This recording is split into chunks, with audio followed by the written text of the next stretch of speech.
Hi, and welcome to another amazing episode of Thoughts. I am your host, Trudy King. Today, we have with us Ontonio Dawson.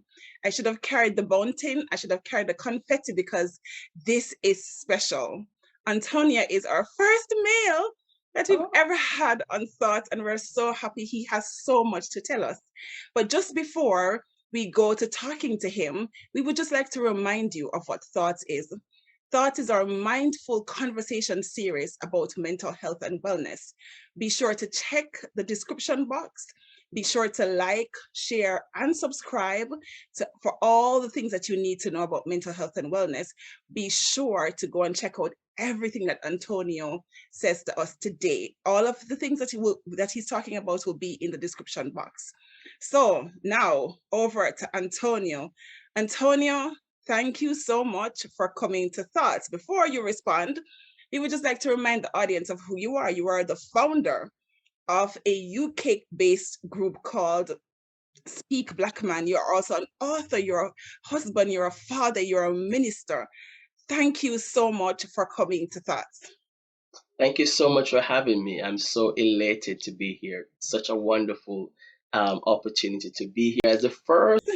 We're quite happy to have you. Now, we became aware of all the work that you were doing before the pandemic, and then the work that you started doing during the pandemic. So all the talks, the invitations you've had inside of the UK and outside. So if you're watching from abroad, he does do work. He's on Zoom like everybody else. You can hire him to come and speak. We were particularly interested in your niche market of Black men because, as we know, Black men are under provided for when it comes on to mental health and wellness, which is your specialty. So, Antonio, first of all, before we even get into that, we just want to know, who are you? Did you just wake up one morning and say, I'm going to start a group for Black men? No, actually, I'm just a normal guy from rural Jamaica. Grew up in a little community called Carterwood in Trelawney, Jamaica, and I grew up with just basic amenities, not much, but we made do with what we had. And, I had a lot of drive and ambition from an early stage. Growing up, I had many challenges. One such challenge is that I was a slow learner and learned to read at around the age of 12, 13, thereabout. And the struggles that I had as a young man really pushed me to want to gain more in life. And as I see myself as an adult reflecting on my inner child and the struggles that I had growing up, I thought it's so important to give back and to empower Black men, and that's kind of the drive that gave birth to the Speak Black Man, along with the pandemic, along with George Floyd death, and so much that was happening around that time. That led to me wanting to give back to my community. I'm an advocate for believing that once I learn something, if I learn it, it is to be given back to people, given back to my community. So I pride myself a lot when it comes to service above self. I don't just put myself as the center of the universe. I put people and giving back. And so that's basically why I'm doing this for Black men, because I think it's so important to give back to Black men. The struggles that we're going through, there's a lot of transgenerational trauma that we go through as Black men, and I wanted to kind of educate Black men about these difficulties. Wow. Wow, that's a lot. I like that word, transgenerational. Just in case somebody's watching and they don't really know what that means, it sounds like a big word. What do you mean by transgenerational trauma? So when we speak of transgenerational trauma, we're speaking of traumatic experience that passes through one generation to the next. So let's say that your grandparents experienced a traumatic experience. For example, your grandparents were slaves, and the mentality that they had on the plantation system went with the next generation, then it moved on to the next generation. It means that if they struggle with certain things, you might be struggling with that same thing now, thinking that, why am I feeling like this? But you've actually inherited something that has been passed down through the lineage. If you're a Christian, you'll say, oh, it's a curse. The curse come down through the lineage. But in the psychology world, we call it transgenerational trauma or post-traumatic slave syndrome. Wow, that's the first time. I was actually expecting you to say post-traumatic stress disorder. Today is the first time I've actually heard that term, post-traumatic slave syndrome. So I'm just going to have to run with that You and, definitely need to get check that involved out. in that, of course. So of course, clearly you are qualified to do this. You are a licensed therapist. Tell us a little bit about that. We actually like, where we're going now. Tell us a little bit about your how qualified you are to be able to take this up. Okay, well, my qualification, first, my qualification I would say start with being a police officer in Jamaica. Working as a police officer in Jamaica, I was trained as what they call at the time a paraprofessional counselor, meaning that you're trained to look at basic difficulties, mental health difficulties that people have. And whilst doing that in the police force in Jamaica, I went on to pursue a degree in psychology because I had so much passion in understanding how the human mind works.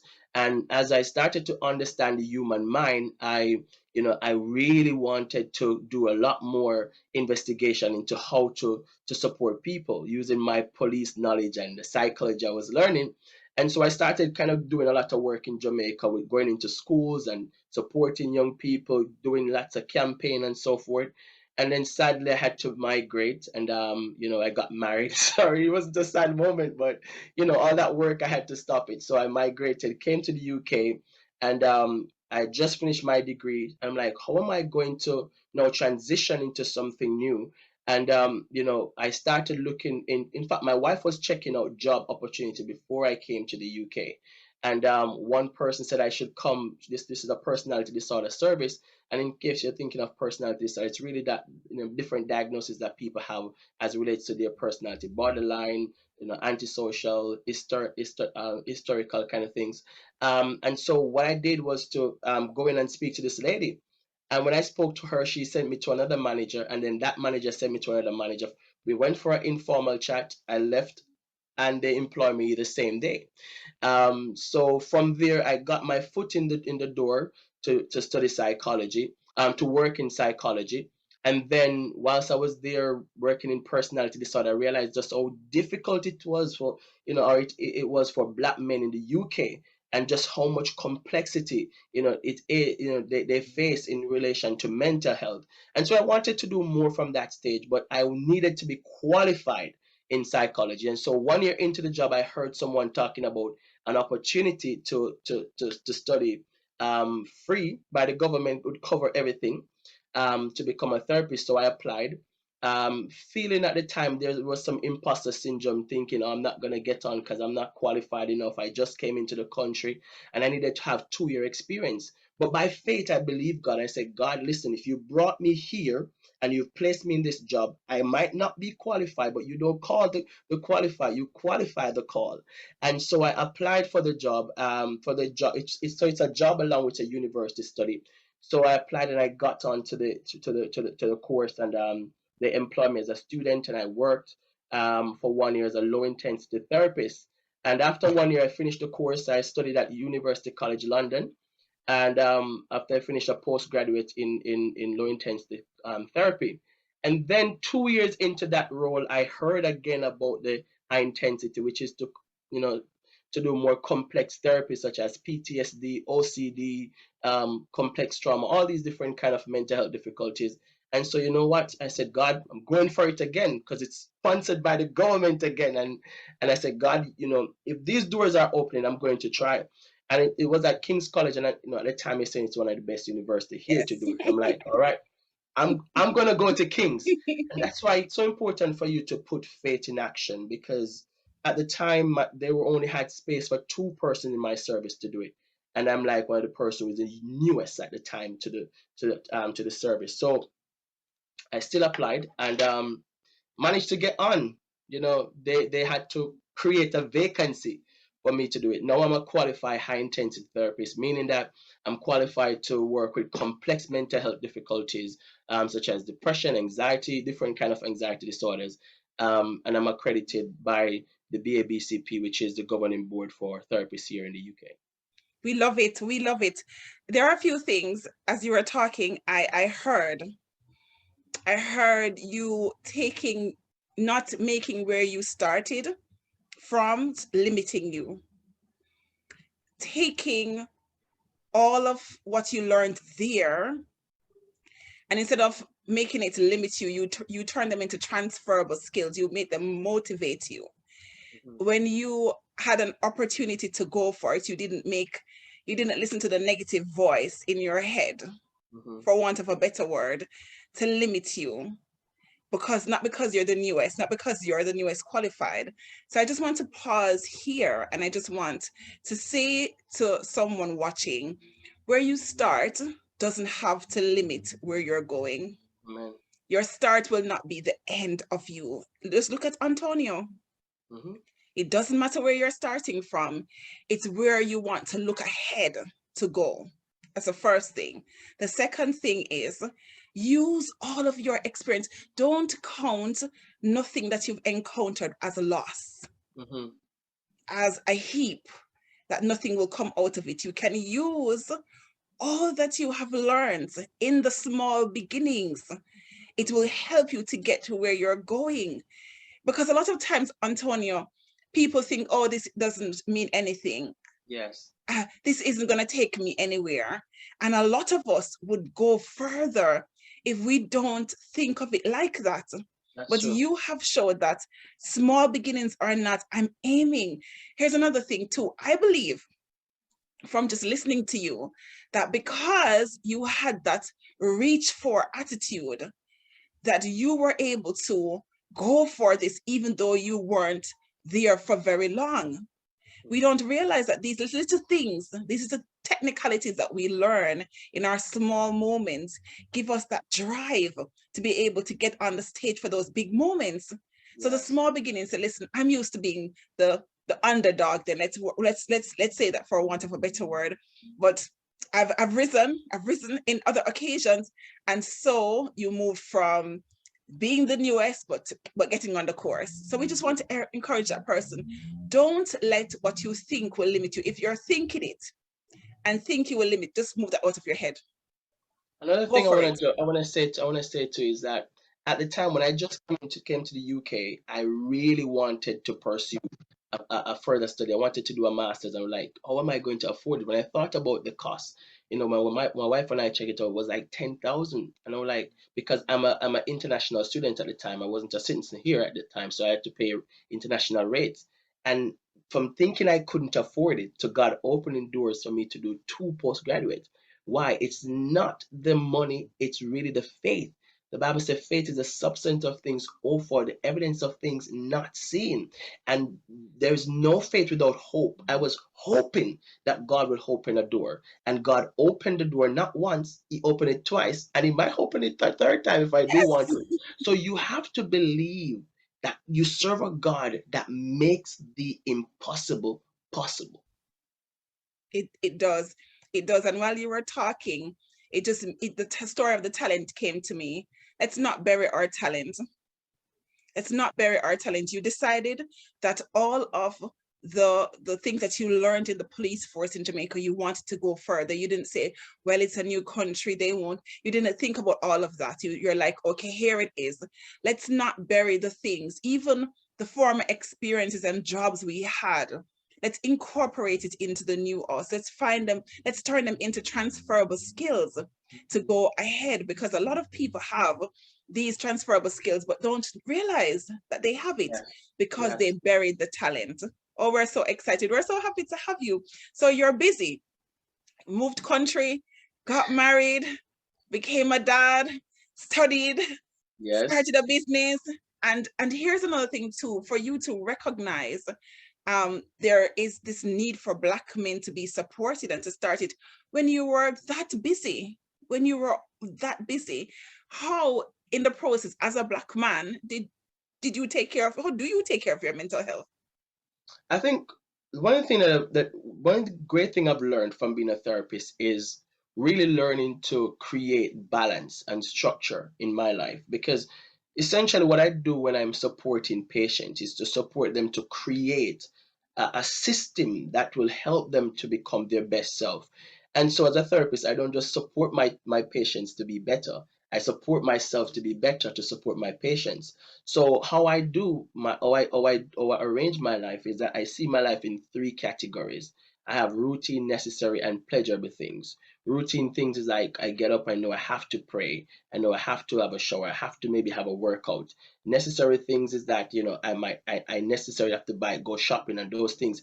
Pleasurable things, I have to find time for my wife, have to find time for my children, and I create a system in which those three areas are really prioritized. Regardless of what I have to do, I create balance, and I look at my life and I say, this is daddy time, this is wife time, this is my time, and I ensure that I'm giving myself an hour each day. We might come into that at some other time. I give myself an hour each day to really spend that time for me.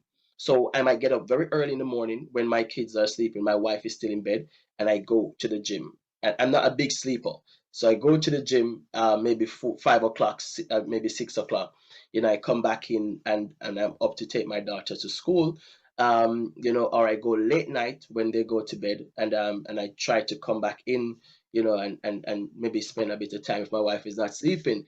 But it's really creating a system that works for you and that everyone around you is prioritized in the process. It's not a system where it's all about me. My mental health is supported by supporting those who are with me and those who I serve. And I still find time to do videos and empower people on the go. If I'm going to work and I'm inspired in that moment, I'm going to be doing a video, because God inspired me in the moment. A lot of what God download to me in my spirit is when I'm actually walking. So it's very easy for me to just, people might say, how do you do all these things? I don't know. It's really just God that gives me this grace to do all the things that I managed to do. At the time when I created Speak Black Man, I was studying. My wife was pregnant with twins, and God gave me the vision, and I have a very supportive wife. If I tell her the vision, she's gonna help me to execute it. We have a great collaboration, and that makes it easier when both parties are on board, and we make our vision. It's not my vision, it's our vision. So that's something that helped to sustain my mental health, because if she was unhappy, then I couldn't be doing it. So, and if the home is not well, then you can't be doing the things that you want to do. So I would say it's really finding a system that supports your home, because they said a happy wife, a happy life, a happy home, can give you a happy mental health, a good mental health. And those are some of the things that I take into consideration. So, Antonia, are you saying to me, because I heard you say daddy time, are you saying to me that some people will hear that and say that's a bit selfish? But what I heard was that I didn't hear selfish. I heard, because a lot of people will often say, as the man, as the head of the household, they're always, well, when the order is done correctly, when the order is done correctly, as in your household, you take care of your family. But a lot of times I see the order, Antonia, not being done correctly. So the man is trying to take care of his family to the death of him.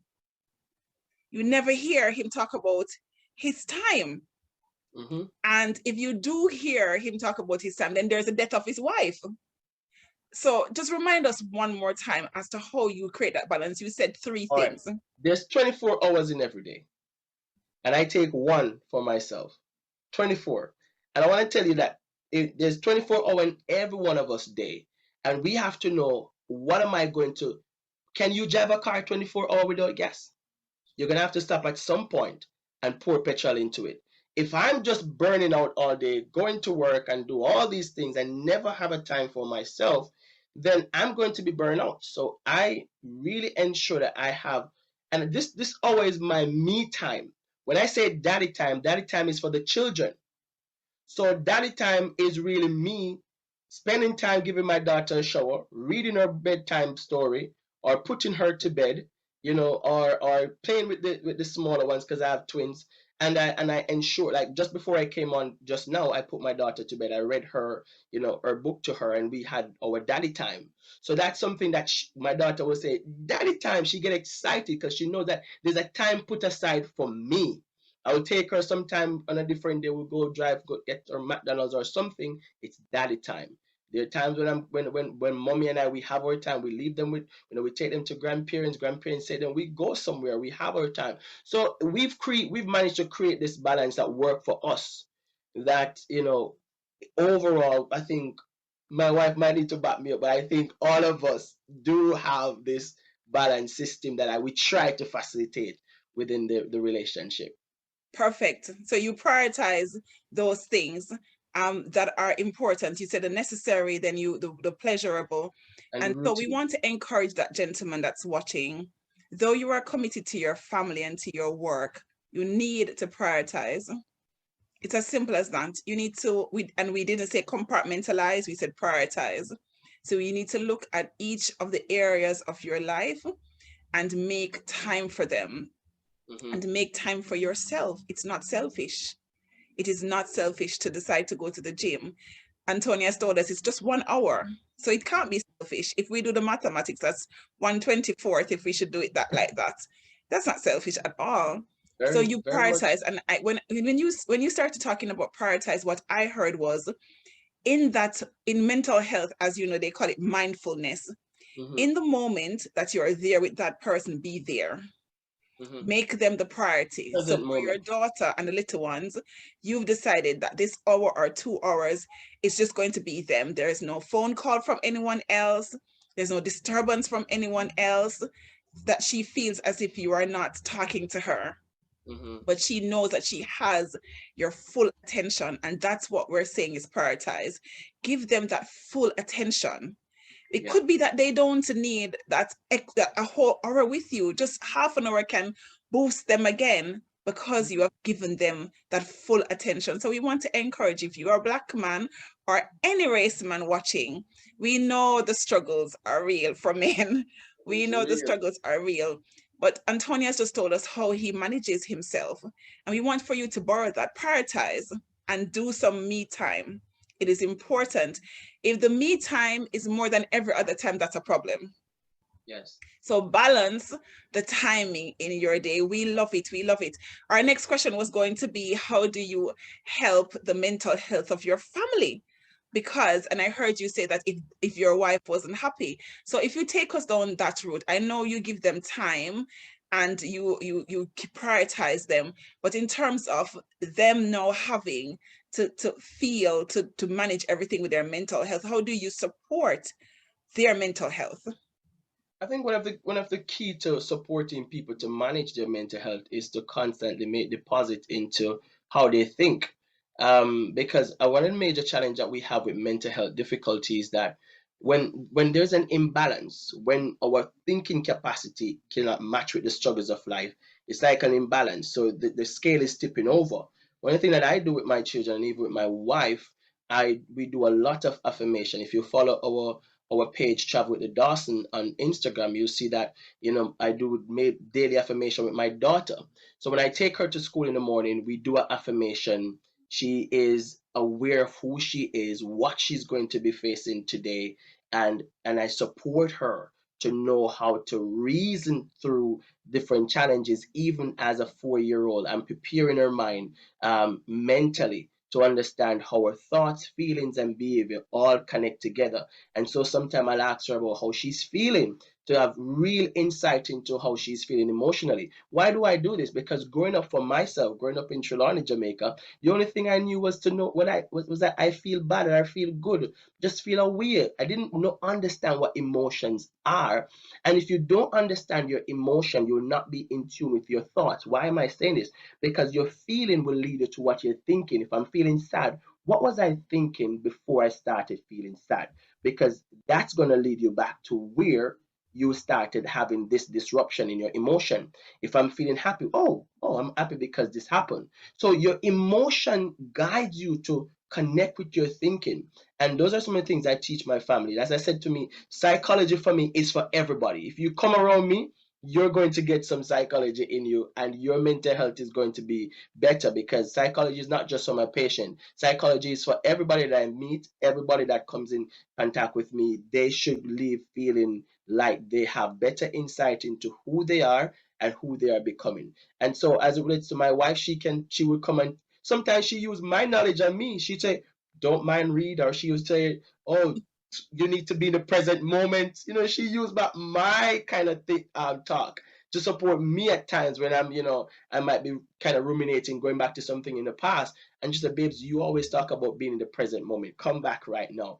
So you want that kind of support system, that even though I'm a therapist, my wife has learned so much from me that she helped me at time to really be grounded. And so we have conversation about our mental health.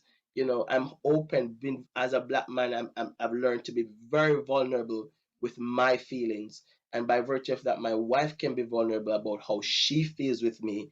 And because there's this mutual vulnerability, then we can navigate through challenges and learn from each other. And so, not because I'm a therapist, I know it all. I'm still learning from her, and she's learning from me, and I'm learning from the children. One thing that I do, everything around me inspires me. Everything around me is education. I say the world is my university. I'm always learning from someone. I'm always learning from something. I learn from an object. I learn from a bird. I learn from a dog. I learn from everything. So when you start to see life through the lens of knowledge and see everything as an opportunity to learn, your overall well-being and mental health is being sustained. If I take a ride going to the gym, it's like there's just so much that is impacting me in that moment because I'm absorbing so much. And that kind of life, that's why for me, the simple things in life is what really helped me. I'm not the kind of guy who's all into all these grand things to be happy. If I have nothing, I can still be happy because I grew up in a country where, in a community where we didn't have much. And so the same kind of values in my family. My wife, if we don't have it, if we don't have a lot, we're okay. We try to maintain our mental health, whether we're up on the mountain or we're down in the valley. We know it's really, everything goes back to perspective, outlook. How am I seeing myself in this situation? And that's a key thing. When you gain mental strength, you gain mental wealth. Perfect. I like that. As you were talking, as usual, a few things came out at me. First of all, we want to say hello to everyone in Trelawney, Jamaica. Big up on yourself. Yes, big up on yourself. We just want to say hi to you. Well, as you were talking, in some cultures, children must be seen and not heard. So as you were talking about your daughter, I realized that you're actually raising her not to be the seen and not heard person. And because when you're seen and not heard, my grandmother would say, look, but don't touch.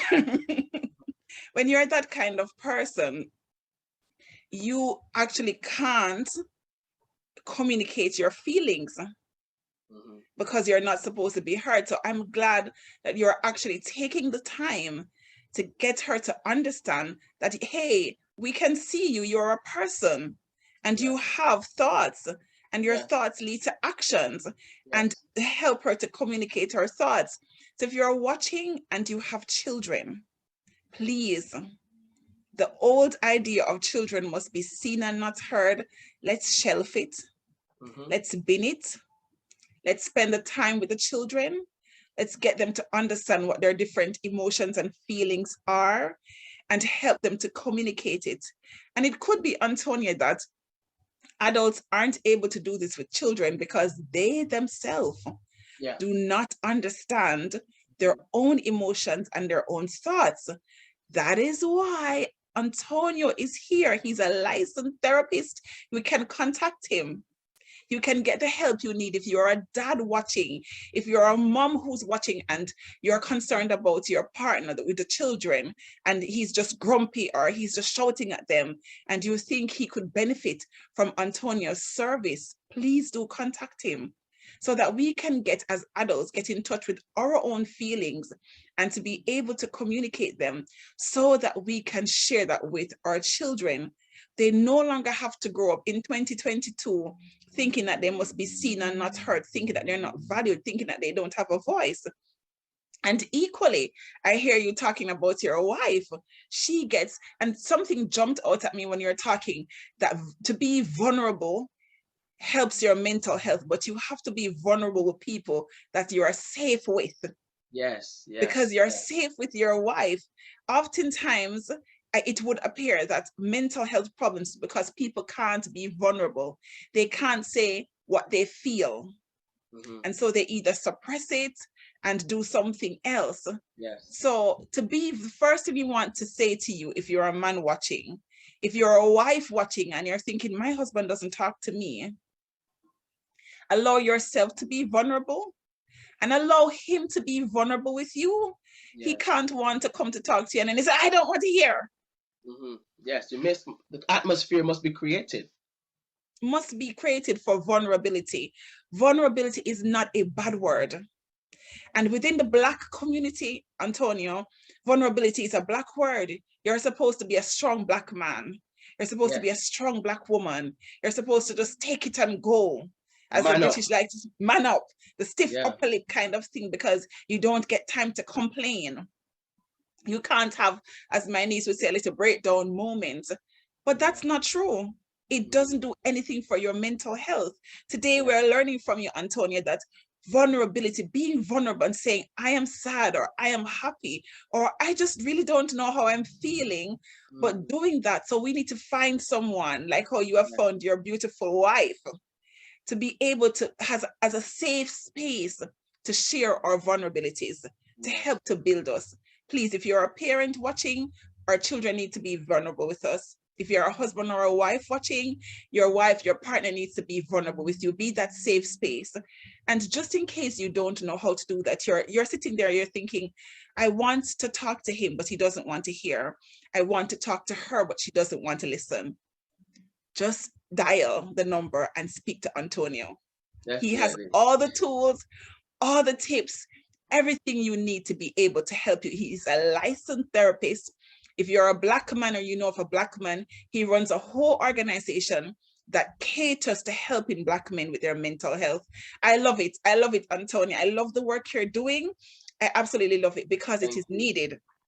And so we know that as you go along, so you have the father of twins. Wow, congratulations to you. Thank you. That's Thank a you. handful. Very That's a much so. handful. Very much. And I know your daughter is only little and the twins are only new. But when we talk about here at ECAF, we do a course called family relationship. And in family relationship, we help the family to maximize their full potential while we also do another course called Family First Aid for Mental Health. How, in terms of your daughter, you can see her personality and everything. You can see maybe her talents and gifts at this age because she's only little. What are your plans to be able to help her to fulfill and help the twins to fulfill their full potential and also to help your wife? Because that's a part of mental health and wellness in the family. People getting a space to fulfill their own personal potential. What is the dynamics of your family around that, allowing everyone to be able to thrive? I think I'm still in that place where we're all figuring out how we call it Dawson's five. It's five of us. How we're going to kind of ensure that we keep our individuality while still maintaining this cohesiveness within our family dynamic. As with my daughter now, she has her interests and we ensure that she's capitalizing on that. She likes ballet, so we take her to ballet class. She likes writing, we take her to do those things. And one thing that we're supporting her to do now, because when you have children and there's this gap, there can be a bit of jealousy and so forth. So what we're doing is supporting her to support the twins by learning to share, learning to give back. Because if she learned the beauty of service from this time, it simply means that then the twins will also grow into that culture, and will have less challenges as they grow into their adolescent years. So it's really just a lot of it. This is the thing about parenting. There's no book that tells you how to be you didn't go to university to True. become a parent. You go to university to become a therapist. You go to university to become a lawyer, doctor. Nobody take you to university to be a parent. So a lot of these things we're figuring it out. But I have a perfect understanding of what I want my family to be. And that vision in my mind is really creating a family that is putting forth the values that will support the world to be a better place. Because the family is actually the first institution. And if my institution is built on values and morals that is serving society, like my children now, they're just seed. and inside of them the fruits are already in them that will impact the society. But my purpose now is to give them the fertilizer, give them the nutrients, as being that stable foundation as a father, not just having the figurehead saying that I'm a father, but I'm putting in the work. I'm spending the time with them. We are thinking about how we can develop them, what we can do for their interests. We're putting away savings for them. We're thinking about how they will grow into adulthood. All these things are things that we're thinking about before, and hopefully we'll do our best and they will grow into it. At the end of the day, they should say, Daddy did his best. Mommy did her best. And that's basically it. I can't give you all the answers to, some of the things that need to be in place, but we're just figuring out a lot of it as we go along.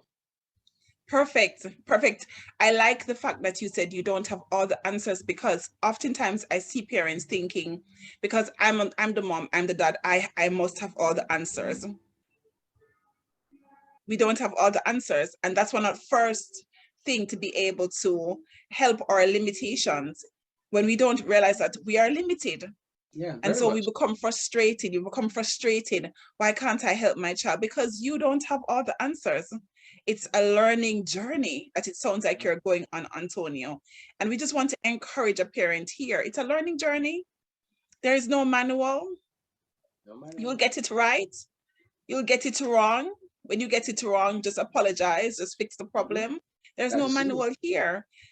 We see a lot of parenting guilt from parents, and you're wondering why, because there's no manual. Maybe you could take a parenting class here at ECAF. Maybe you can go to Antonio's sessions and help him to prepare you, but there's no manual. We can just give ourselves as much information as we possibly can.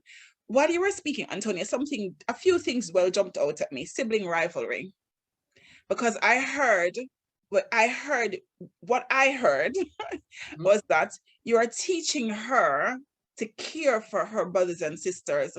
And we don't understand that when we do these things, it takes away sibling rivalry. There is no need for sibling rivalry. If at this stage, parents would do what you're doing. So it's a service. So she doesn't look to them as they are her opposition. They have come to outdo her. But we are here together, loving. They will then see her as a loving older sister. They Collaborating. cherish her. And so we just want to encourage parents. Sometimes there are parents who we want to encourage you, if you're a parent, to borrow this skill, please. There is absolutely no need for sibling rivalry. It works on people's mental health. And sometimes I see siblings competing with each other terribly too. He did this, so I'm going to do this. She did this, so I'm going to do this. It's not okay. It doesn't do anybody's help. So we wanted to borrow from Ontonio. Teach your children. If you are expecting a child and you have an older child, incorporate them in the pregnancy, incorporate them in the new birth. Let them understand that this is a valued family member who's coming in. This will increase our happiness and our joy. I'm sure she enjoys playing with them because of the way you have explained, you've allowed her to view her siblings. That's the first thing. The second thing is, when you get her, you make her participate in things like ballet. Oftentimes, because you didn't say to me, well, I want her to be a doctor. Oftentimes parents want their children to be what they want their children to be. And so the children are fulfilling their parents' potential and not their own. But you're saying, she likes this, we make her go and do a few. Mind you, parents can't allow children to do everything that they like, because you still have to be the parent. But we just want to pause here and to encourage a parent that's watching, that your child does need recreational activities, as well as would just need to do things that is their own potential, not to live your own dream. So we're just so grateful that you are, as you navigate your family, you're doing that, we can see. And the third thing that jumped out at me is having a vision. You spoke of values and vision. And oftentimes people just stumble upon each other. I love you, they get married, they don't really know what they're doing. So they don't plan. They don't have a vision. So today, I just want to encourage you, if you're watching, borrow from Ontonio again.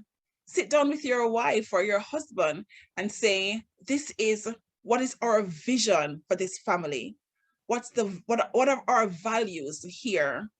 Because sometimes, Antonio, you're a therapist, sometimes when you deal with a family and you have a child come in and you say, what do you think of stealing? And the child says, I don't have a problem with stealing. And the parent comes and say, oh, we don't steal around here.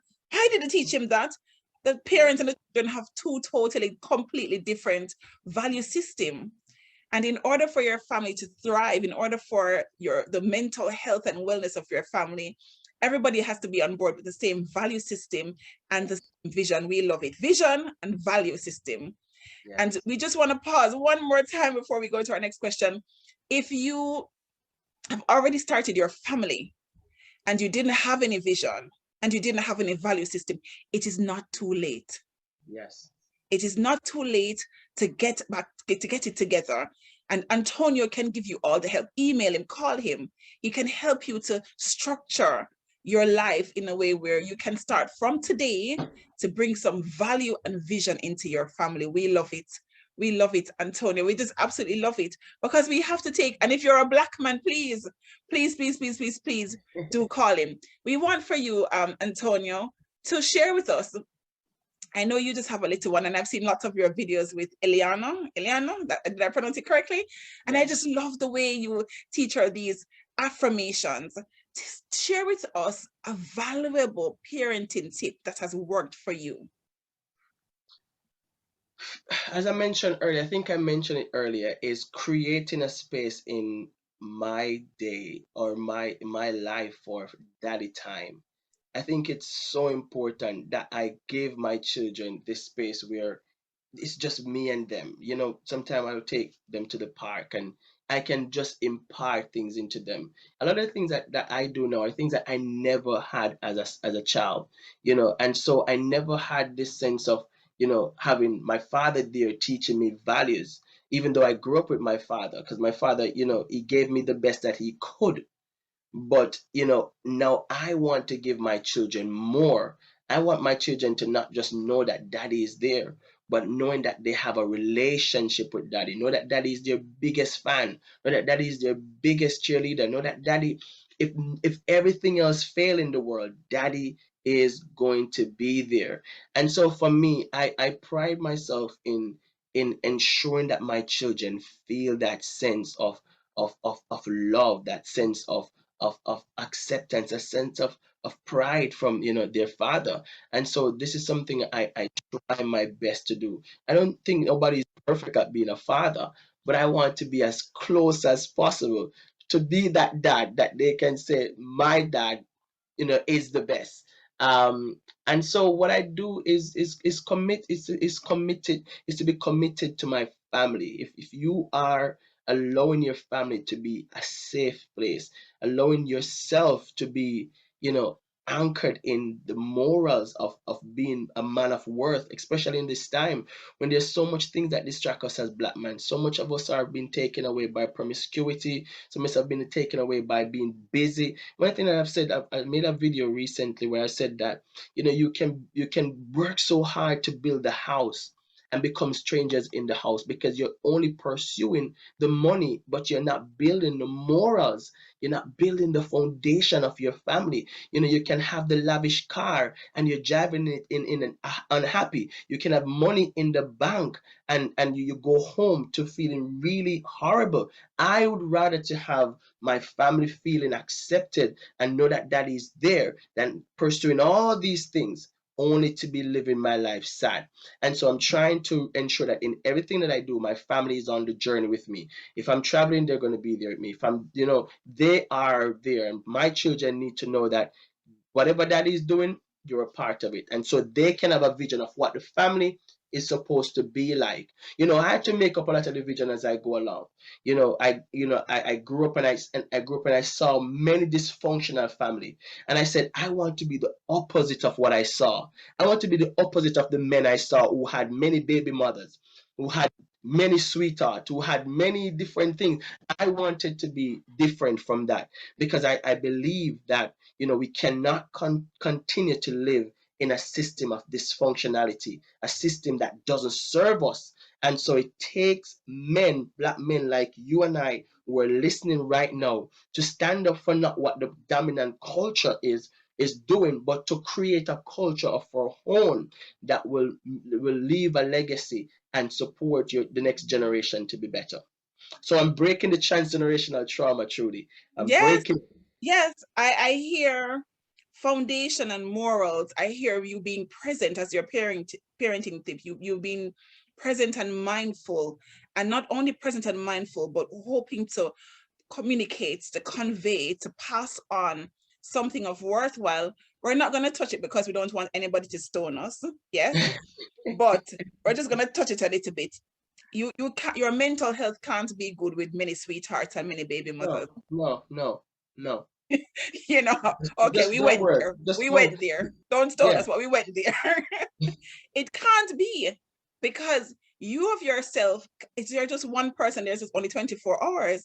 Yeah. And then the persons, how do you give time to all these different people? Because based on what you have said, Antonio, is that if you're going to be mindful, you need to be there present in the moment. If Yeah. you have 30, 40 children, and you need to spend half an hour with them, that's, you would never sleep, And you six would baby never go to mama. work. Yeah.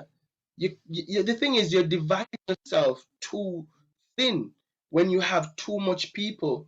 It's like, sorry, it's like many people are trying to have all these girlfriend or partners. Really, you're always in your head. You're hiding from something. You're trying to protect something, and it is very damaging for your mental health.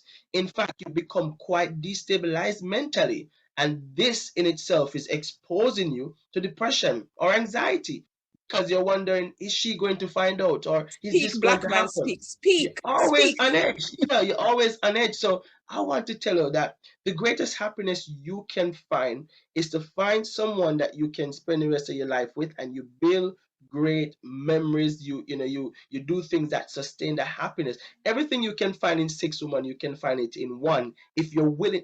If you're willing to do the investment. You know what? Many men who are promiscuous are not willing to invest in their homes, but they're willing to stretch themselves out there, trying to pursue something that they could find within their house.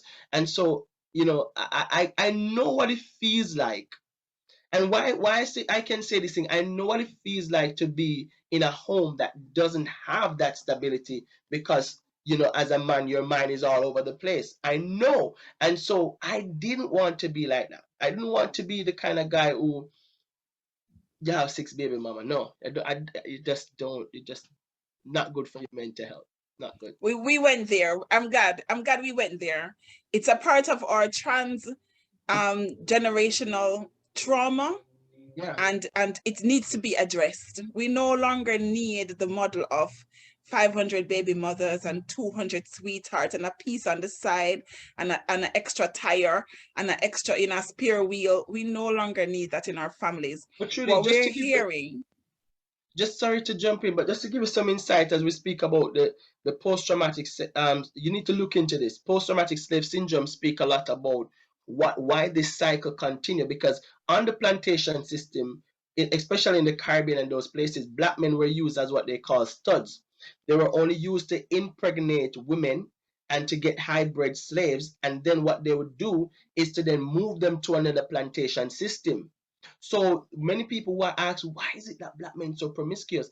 It's a transgenerational thing that's passed down, because it was the lifestyle on the plantation system. But many of us have not seen that. Where did this come from? Why do I think I need to have so many baby mamas, so many girlfriends? You're taking on the spirit of your ancestors. And we need to break that cycle, because it doesn't serve us. There are many children who grew up with challenges, mental health difficulties. Why? Mommy and daddy is always in conflict. There's always some fight. There's always some dispute in the home. Mommy is always saying, why are you out so late? Why are you cheating? Why this happening? And you don't have a peaceful home where you can actually learn and discover who you are, because you're so conflicted by all the messages that you're absorbing, dysfunctional messages. And so we have to break it. if Speak Black Man can help you with that. Speak Black Man. I totally agree. You probably need to come back. I need to give you a whole session on just relating to that. What we have accepted dysfunctionality as the norm. And we're here to say today, if you're watching, dysfunctionality is not the norm. We're not going to normalize dysfunctionality. We're saying that your partner needs to have her mental health stable. The children need to have a stable mental health. And when there are 500 other people competing, it doesn't work. And it's a part of taking care of your family's mental health and your mental health as well. Oh my goodness, we are just running out of time. Oh my goodness, I'm enjoying this. We're going to move to our next question that we really have. So you're doing all of this. I just want for you to tell us of all the things in a nutshell that you're doing. Everything. We know you're an author. We know you have Travel with the Dawsons. We know you have Spiritual Breakfast. We know you're a minister of the word as well. Just tell us everything that you do. All right. So first, I am a servant of God. My biggest passion is to merge psychology and theology. So if you hear me, I might be giving psychological insight, and I'm also giving spiritual insight into that. So I like to motivate people using that. So if you find me on any of my social media platform, you might see me doing that. I am an author. My book is God's Seed for Success. You can find it on Amazon, very affordable. I'm also in the process of writing a book, Speak Black Man. I'm putting it out there. It's gonna come through. Yes, yes, we agree. In the name of Jesus, In the I'm name of writing. So Jesus.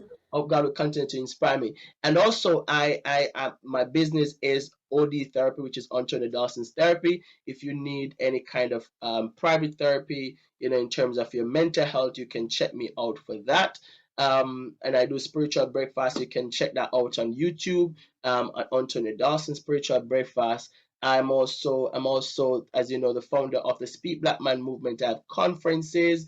I do workshop, and you can check out my YouTube, my Instagram page for Speak Black Man. That will give you insight into it. Also, you can check out my website on Tony Dawson. I do coaching. If you need coaching in any area of your life, and as it relates to your psycho-spiritual aspect of your life, I can support you that to build a good kind of system that supports your mental health, get you spiritually grounded, helping you using the word of God to build your identity and to support you to build your self-concept. I believe that the biggest theme is God esteem, not self-esteem. If you have God inside of you and you know the word of God and you understand how your own mind works, then there's nothing you cannot do. There are more things in the pipeline which I'm not coming to mind now, but check out my website and or also message Clothing me. line. Um, as you are talking, I thought how good it would be. I'm putting it out there for you. How good it be if you could run a program where little boys get to see this, where little boys are mentored, and from an early age. We're going to get to our mentoring question. That's a part of Speak Black Man. That's a part of Speak Black Man. Just yesterday, I was at Homer Technical High School. I was mentoring an entire group of boys and sharing my experience with them. And that's a program I have in the pipeline to really mentor different schools in Jamaica. I'm actually in communication with some people now to get that off the ground.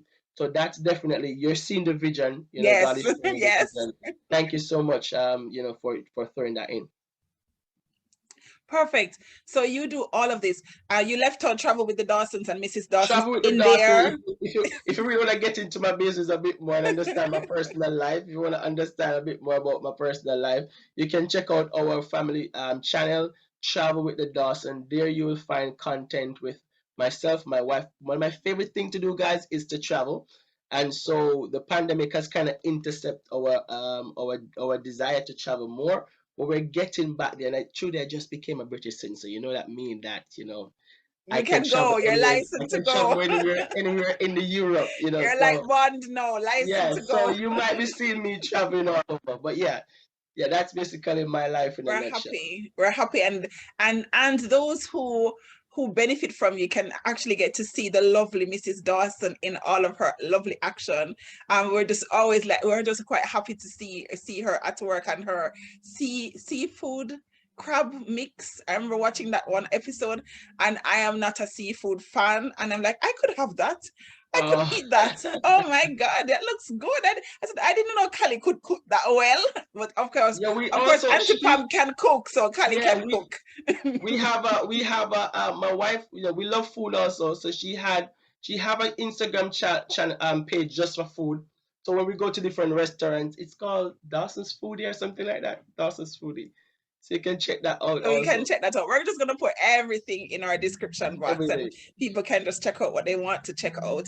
So with all of that, with all that you're doing, sounds fantastic. You are making an impact, and especially during the pandemic, because what we can't deny is that the pandemic has worked on people's mental health and has worked on the mental health of Black men. People are losing their jobs, hence losing their homes, and so many people are getting more in tune and feeling afraid. This virus, this vaccine, oh my God, what am I gonna do? And now we can't deny, if before that, within the Black community, we used to deny mental health, we wouldn't pay any attention. Within the Black Christian community, we would just say it's demon. So I like Yeah. when you say psycho-Christian, because now Christians can understand that, hey, as a Christian, you can talk about mental health. God wants you to be healthy. And I just want to ask a question. Do you only serve the faith-based community, or are you open to serving other people? No, I serve everyone. I'm really open to everyone. So I do a lot of workshop and seminars for churches of lately, like doing presentation on mental health, fusing psychology in it. Also serve you know the general public. I'm working with people now from different background, so it's really diverse in terms of people I see. I'm trained to support all people, All so people. no matter who you are, black, brown, red, green, I'm here to support you. Yellow, You know, white, doesn't matter. yes, We're I'm grateful I'm, for I'm that because trained it's and I'm trained and I humanity. have the grace. Perfect. One of my questions, we're coming to almost the last question and we're running out of time. We always run out of time. I don't know why. Um, so you're doing all of this, Antonio. How do you keep yourself alert and alive? What do you do for your personal and social development? So we want for you to share with us. Um, you don't have to go deep down into your business, but how do you keep yourself current?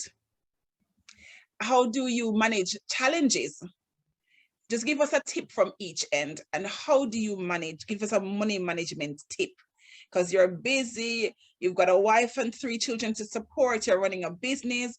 We're not asking you your net worth. We're just asking you to share with us something that works for you and your family. A money management tip. It could be that it's Mrs. Dawson's money management tip because she's probably managing the money.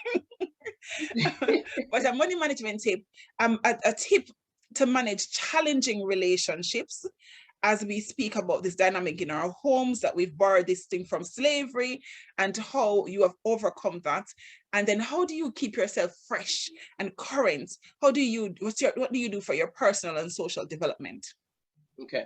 Well, for me, reading make it a man. So one thing that I do is I prioritize Thursday is my reading day. So when I'm going into work, I'm on the train for an hour from traveling on the train, and I use that time to really get absorbed into reading as much as I can. I'm reading TD Jake's book now, Don't Drop the Mic. And I'm constantly gaining knowledge about what's happening in the world, current affairs. So I try to keep abreast of that. Um, and as I said earlier, I go to the gym. That's something I prioritize. As it relates to the money management of things, what my wife and I were constantly having conversation about how do we kind of use the resources that we have. So we have family meeting where we look at the resources, how we're spending, and I think that's one of the important way to know how to manage your money. You must have conversation about money. Don't have a marriage in which you're not having conversation about money, because many marriages break because of not having that conversation. So we do talk about money, and as Trudy said, my wife might be the one who manages most of the money. But what we recognize is that we look at the strengths and who have the ability to manage what, and then we delegate accordingly. And so you have to look at the strengths in your relationship. Who is the better money manager? Who is more strategic? There's a time when my wife was more strategic in doing certain things, but then we recognize that, you know what, I actually do well with money because she will spend it more easy. Because guess what? She has she take care of most of the things, so she might spend more, but I don't really spend if I don't have to. So we really having conversation about it and say maybe you need to manage this aspect of things. So it's really looking at where your strengths are and who can manage what as it relates to money. What other things in terms of my development? I'm very, very, very curious in terms of how to kind of constantly developing myself and my family. And so I believe knowledge is power. So I listen to people who are going in the direction that I'm going. One thing that I believe in is mentorship from a distance. You might not have the persons who are mentoring you close by, but if you see people who share the values that you share, you want to listen to how they become successful, what they're doing. One person that mentor me is Miles Monroe, mentor me from the grave. Somebody can be mentoring you from the grave.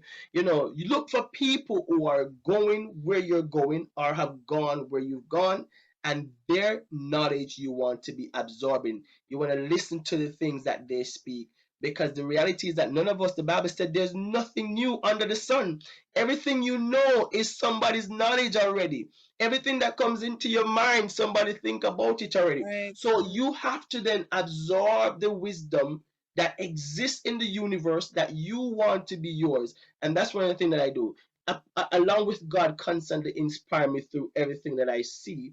I'm always trying to I'm trying I have a positive energy, and I try to find those people with the same energy, so my energy don't become toxic. Protect your peace, protect your energy, and your mental health will be intact. Because for me, my mental health is my greatest wealth, and that's the motto for the Speak Black Man. Your mental health is your greatest wealth. So in terms of managing a challenging relationship, I think one of the biggest thing to manage any challenging relationship is learning to problem solve.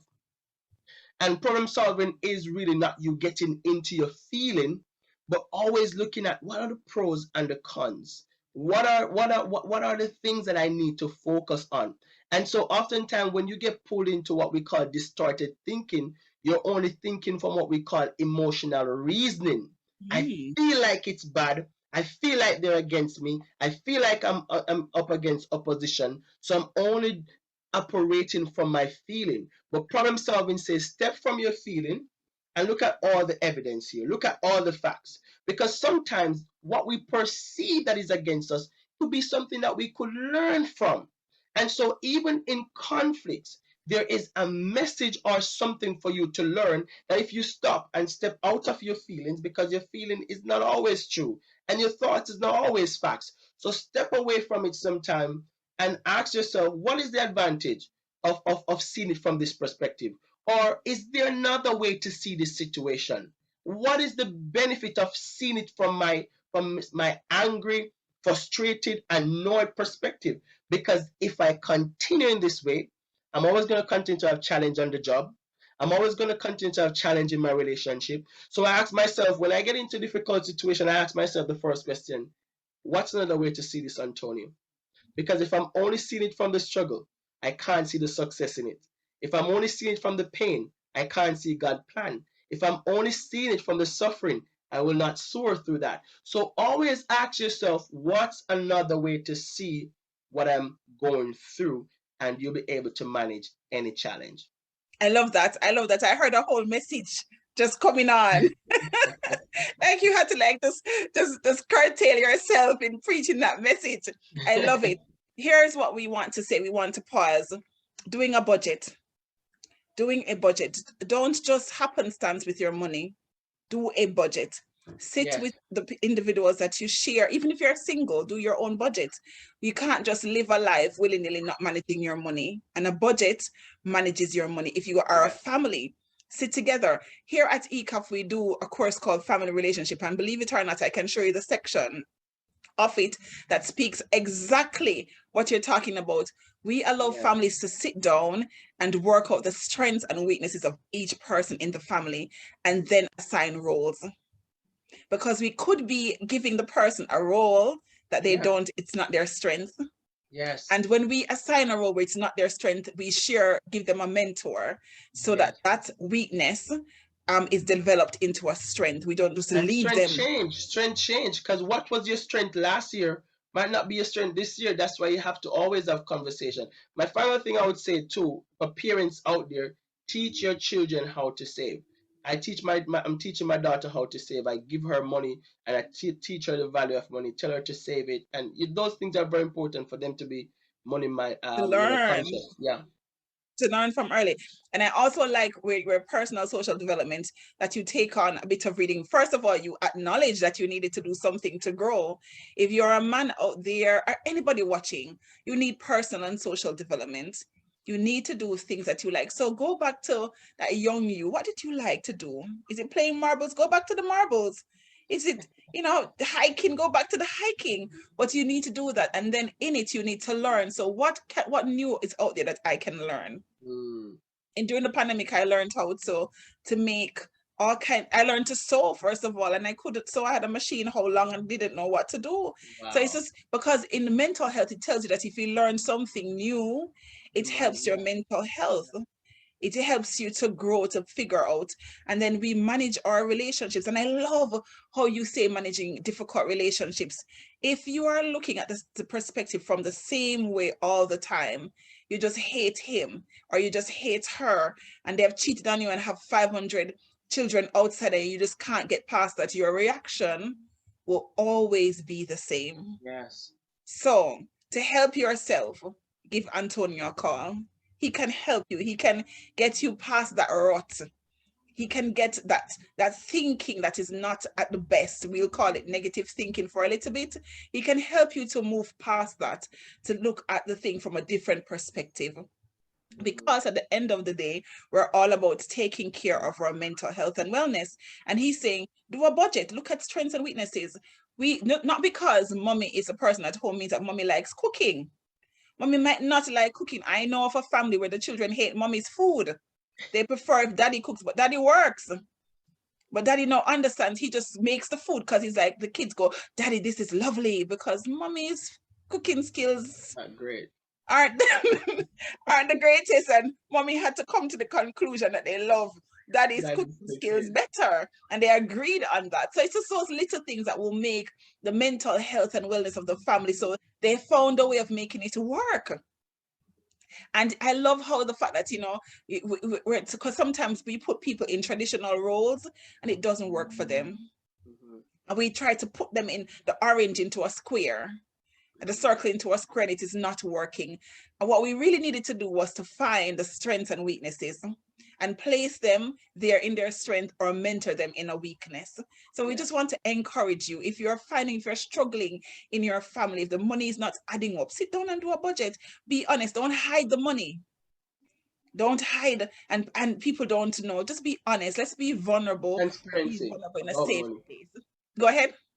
I'm saying the best thing you can do in your relationship is to have transparency about money. Because when you start to hide money and you have your little private account and everything is so private, it doesn't create the atmosphere for the family to really thrive and to grow in its best, or the fullest. So I would say try and be as transparent as you can about money. Perfect. We have run out of time, but we have to ask this question. Mentoring. I heard you say it throughout the entire time we're talking. How have you, here at ECOF, we're big on mentoring, because mentoring changes the face of someone's life, and our motto here is changing lives and communities. If we change one life at a time, it will then add up to change a community, and then change a whole region, and then a whole country. How have you benefited from mentoring, and what do you do, whether it or across any of your platforms, what do you do to give back? Okay. Well, for me, I have different mentors. I have mentors from my high school who are still very much present in my life. I have mentors who supported me through scholarship. I have, different people who I've met along my journey who have planted seeds in my life and have impacted my life at different stages.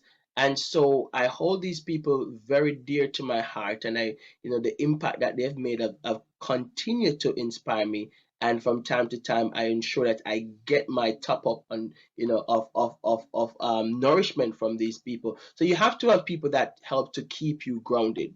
because I'm being mentored, I then allow myself to have mentees, people who I can give back to and support. And so I have people in my local church, I have people in different places in the world, Jamaica, different places that reach out to me. I have young people in different churches who I support and share the tools and the knowledge and wisdom that I have, give them career direction, give them insight into how to be their best self. And I think, once you're doing that, you're actually continuing the legacy of greatness that will allow the world to be a better place. As I said at the beginning, it's always service above self. If you're putting yourself at the driver's seat of your life, you're going to be conceited. Whilst you're in the driver's seat of your life, ensure that you're picking up passengers and you're dropping them off at their destination so that they too can be successful. See yourself like a taxi driver, not just for the money, but service, giving back to people. When they're late, when they're out there in the dark world, you need to be the light that support them to become their best. And that's how I see myself. I'm privileged to be, in the driver's seat of my life, where I'm conscious of who I am and where I'm going, but I'm also conscious of the fact that there are many people out there who are in the dark that needs to be supported. And so my light will be that car, be picking them up and say, let's go. I can support you to where you need to be. So help, my friend said to me in school, Dawson, he said, each one teach one, each one help one. So that's how we have to do it and give back to people when people have given to us. Perfect. I like your use of the taxi, because oftentimes when you go out and you're late, you're just waiting for that taxi, that cab to pull up to feel safe. Mm-hmm. To feel like, okay, fine. You don't know the taxi driver, but you just know know them. it's going to get you out of a position where you don't feel safe. It's going to come Yes. and take you away to a place of safety. So if we are like that, we're actually helping individuals to be in a place of safety. This is Thoughts. I am your host, Trudy King, and I have with me the innovative, the inspirational, and the motivational Antonia Dawson from Speak Black Men Speak. Antonia, we're going to wrap this up because we're having fun, but we have to go. Have I to want go. for you, there's something that, if there's something that we have not highlighted, we want for you to leave with us that one final thought, something that since we've started talking, it started to rest in your heart, that you want to share. That one final thought, leave that with us. I think I can never speak to people without telling them, God gave me this book, God's Seed for Success. And what I do, I see every single person, regardless of where you are, no matter how dark your life is right now, no matter how isolated you are that seed for success. When you put a seed in the ground, oftentimes it is trampled on, oftentimes it's walked over, oftentimes it's isolated, neglected, rejected. But after a while, when that seed stay in that place, oftentimes after it has gone through a process of being broken down, rotten, and so forth, then we see the tree start to emerge. Can I just tell you that within you now, even in your suffering, even in your struggle, there is fruits for success in it. There is greatness inside. There is a vision inside of you. There is a plan. There is a hope. There is a future for you. And regardless of where you are right now, you got to believe that you're not made incomplete. You're made with everything inside of you to be who God has made you to be. Don't don't allow yourself to feel or to think inferior, because there's no inferiority in you. You're packaged, you're loaded with greatness. When you see a seed, you don't see the fruits. Miles Monroe said you don't see the fruits. But guess what? The good thing about a tree is that I've never seen a tree go to the market. The market come to the tree. People are going to come looking for what you possess if you can trust God and keep developing yourself. We love that. We love that. Don't stay in the rut. Don't think of the rut as a bad place. The rut can bring you to something more, something better, where you don't have to go to the market. People will be coming to you. We love it. We love it. This is Thoughts. It is our mindful conversation series about mental health and wellness. And we just thought of doing our first aid for mental health course for bringing it to life. We're so happy that we have with us today Antonia Dawson. We just imagine confetti, me throwing the confetti and the bunting behind me. Our first male guest ever in Thoughts. And we're just so happy to have I'm him. so honored. Yes, thank you so much for coming, Antonio. And we wish you all the best. And of course, we support everything that you do. Thank you. Thank you so much for having me. Thank you guys for listening. And until next time, God bless you.